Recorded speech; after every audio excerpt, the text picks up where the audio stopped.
The Musée des Arts Décoratifs in Paris explores the relationship between the body and fashion around the shoe, the walk, and gait, with nearly 500 pieces presented, from the Middle Ages to the present day.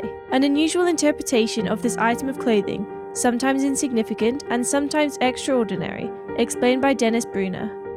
L'idée de cette exposition Marche et démarche est venue de l'examen attentif d'un escarpin ayant appartenu. The idea for this exhibition, Marche et démarche, came from a thorough examination of a shoe that belonged to Marie Antoinette, Queen of France, in 1792. It was very small, only 21 centimeters long, and no more than 5 centimeters wide. So the question that I asked myself was, how did adults fit into such small shoes? I first realized that the aristocracy in the 18th century, the grand bourgeois in the 19th and early 20th centuries didn't walk. Walking was only for those who were obliged to walk, the workers, shopkeepers, merchants, and it was necessary for young girls in good education in the 18th century to stay at home.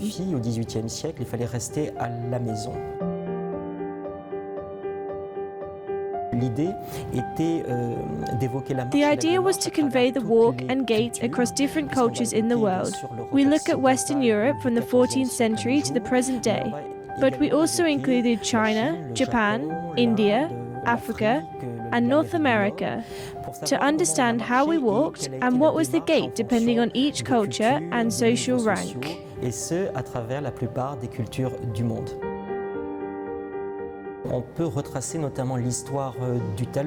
We can retrace the history of the heel, which came from Persia. It was notably the Persian horse riders who had heeled shoes. For them, it was very practical because they could wedge their feet in the stirrups of the horse. The heel arrived in the West at the end of the 16th century. It was quickly adopted by the aristocracy because the heel made them taller, confirming their superiority.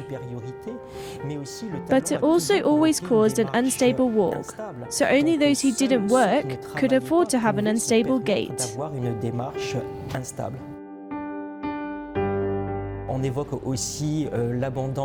We also evoke the abundance of trainers that have become city shoes.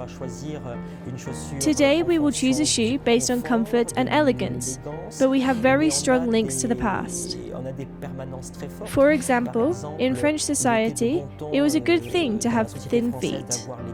Women today certainly don't bind their feet to make them thin, but when we look at even the big distributors of women's shoes, we notice that 8 out of 10 have pointed ends, which makes the feet appear slimmer.